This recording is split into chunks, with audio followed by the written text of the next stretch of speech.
This is a topic which is very much on the minds in the area of forensics these days. The topic of bias in the legal system, bias in the courtroom. In 2009, the National Academy of Sciences published this book. It's called Strengthening Forensic Science in the United States.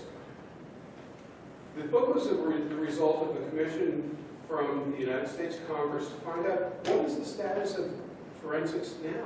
Where do we stand in terms of forensic science or forensic disciplines in the United States? What are the strengths? What are the weaknesses? Where do we need to improve? What the National Academy of Sciences found is that in many of the so-called pattern recognition disciplines, of which I work in one, forensic document examination or handwriting identification, there's a lot of weakness. There's a lot of room for improvement because so much is done on a subjective basis rather than on an objective basis. They found that there is extreme bias in the system, especially within government laboratories.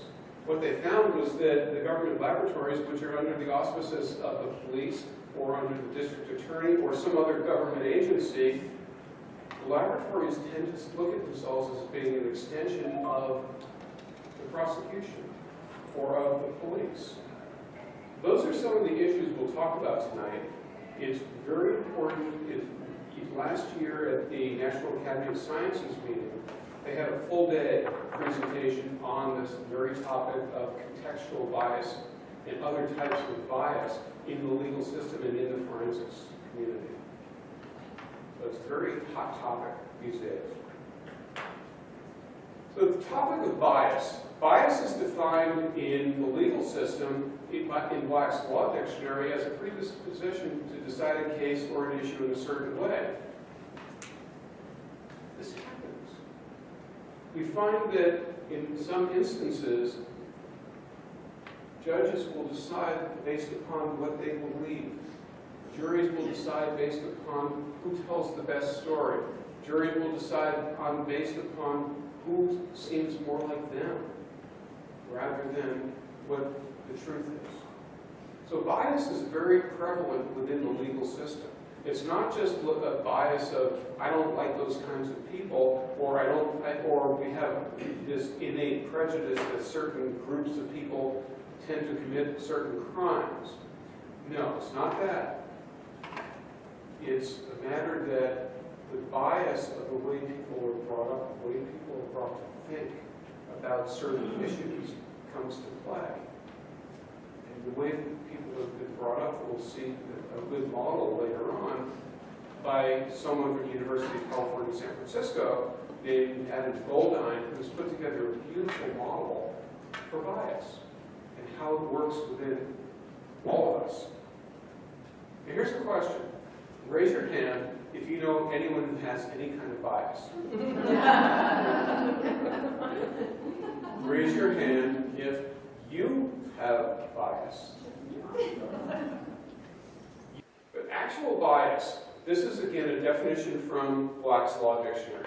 And something that the way I like to do presentations, if you have a question, please ask it. Because if we wait till the end, it'll be out of context, you'll forget. If something pops up, you want to chime in, throw out some sharing, that's great. But when we talk about actual bias, Black's Law Dictionary says that this is the genuine prejudice that a judge, juror, or witness has. That's why attorneys go through the voir dire process to try and weed out people who have. Do you know anyone who has ever been in this situation? It's a burglary. Has your house ever been burglarized? Well, maybe the person whose house has been burglarized has a different predisposition to looking at the suspect than someone who hasn't. That's why people on the defense side want one type of juror, people on the prosecution want another type of juror. Hopefully balance out. They don't always. But the concept of this bias in the legal system is so prevalent and so important that we have to really ferret it out. A little later on, we'll talk about something called implicit bias. I'll refer you to an article by a legal professor of the University of California, Los Angeles, named Jerry Kang, who has wonderful research on this topic. Advocate's bias. The advocate, that's the attorney in the case. The advocate, by definition, has a bias. The advocate has a definition of bias toward their client. That's their job, is to represent the client to their fullest ability.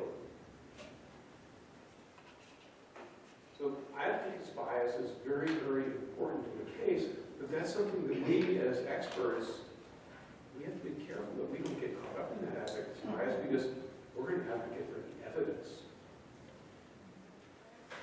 We're not an advocate for the attorney who retained us. That's very, very important to remember. Because if we get caught in this advocate's bias, what happens when we get on the witness stand? What happens on cross-examination? Does our credibility get a little tarnished? So it's very important that we, I have a case right now where I'm probably, and I'm not sure, but I'm pretty sure I'm going to have to tell the attorney, your client wrote or signed the document, even though the client said I didn't sign the document. Mike, say the last part again, I didn't hear you. That I'll have to tell an attorney who retained me wanted to know, did my client sign the document? His attorney saying, or his client is saying, I did not sign that document. In this case, I'm pretty sure, I have to do some more work on it, but I'm pretty sure the answer is going to be your client did sign the document. I find that in about approximately 15% of my cases, I end up telling the attorney at the antithesis of what the attorney was hoping to hear. But the other side is, the attorneys who retain me typically say, I want the proof. I don't want to be prosecuting a case or defending a case where it's not valid. I find that in most instances, that's what the attorneys want when they're getting retained. But this advocate's bias, we have to understand that when we go in, the attorney is the advocate for their client. Their client is not our client.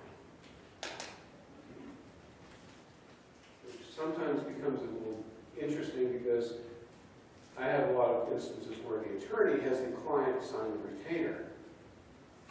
So from a perspective, I've had conversations with the attorney about that and said, but you're not my client. But then the attorney says, if I sign it, I'm signing it as the representative of my client, so therefore it really holds the same weight. I don't know. I haven't been challenged on it yet. It would be interesting because I'm sure one of these days that'll happen. Implied bias. Prejudice that's inferred from experiences and relationships. This can be deadly. Next type of bias we'll talk about is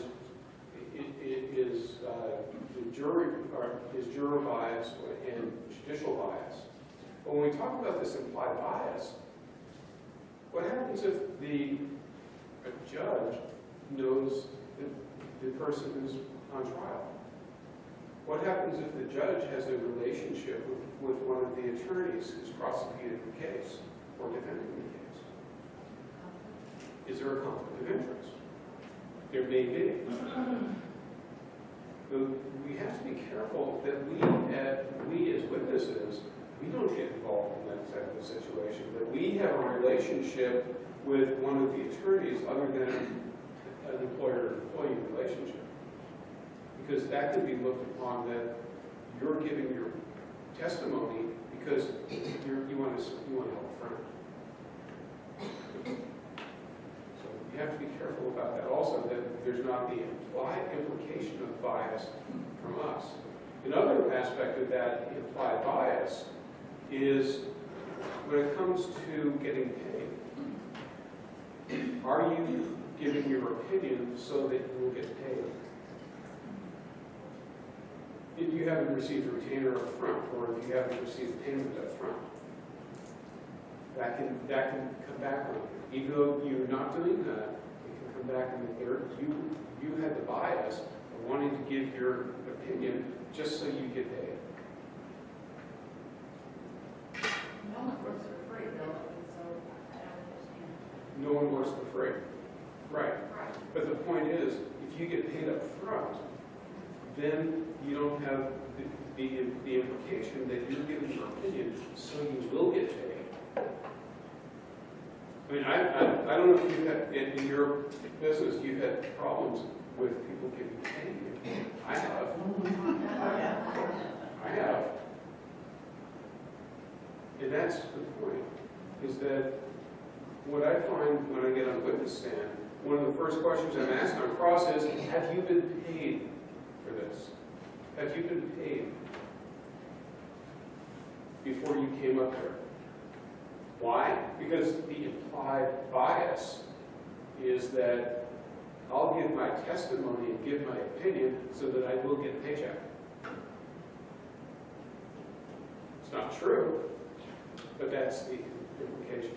So how do you respond to that question? Yes, I've been paid. Well, you wouldn't know, would you normally even go to trial without having reconciled all, I've had that happen. invoices? I've had that happen. I've had to go to small claims court and get some judgments, and then they don't want to pay us, so you end up going and getting a wage attachment. I have a case right now from last year where I have to go take care of that part. Because I find that they don't show up in, it's pro se. They don't show up in court. They get the judgment and they, whatever. But in that situation, it wasn't that I had been paid up front. The problem was that when I went to testify, the attorney on the other side said, Your Honor, before this witness testifies, I need to depose him because I haven't deposed him since he's seen the original document. And the judge allowed the deposition to go forward in this courtroom, so I ended up testifying the following morning, and that's where they stiffed me, was on getting paid for that testimony. But otherwise, I was paid up front. That is, but that's strange. Are you saying that you went to trial to testify, and the opposing attorney said to you, I haven't deposed you yet, I need to depose you, so that to the judge, right? Yes. And they allowed your deposition to happen in trial with the jurors there and everything? No, it was just the judge was gone, it was just the attorneys and me.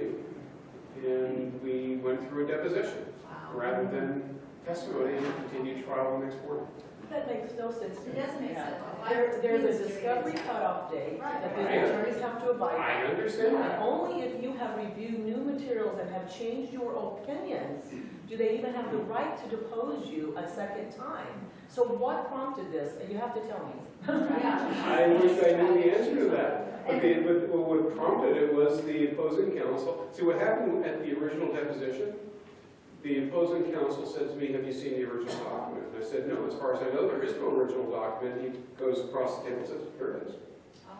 So they sandbagged. So the next day, I went to his document examiner's office to examine the original document. It didn't change my opinion. But he was just showing you that original document for the first time? Yeah. What a stupid judge to let that happen. Yeah. I mean, that just goes beyond all rules in the courtroom. Yeah. I know that. You know that. But it's the judge's courtroom, so he allowed it. That's a bias. It's a bias. That's Wow. crazy. Now, did the judge know the attorney on the other side would allow that? I have no idea.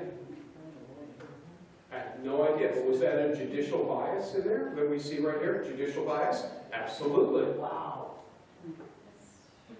Well, how did the opposing counsel, didn't they object? No, his attorney should His have. attorney. His attorney should have. And what did your attorney say? The attorney who retained me objected, and the judge let it go. So what can you do? It's his courtroom, and he sets the rules.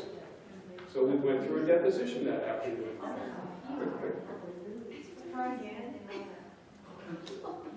So when we look at judicial bias, it comes into play in all different forms.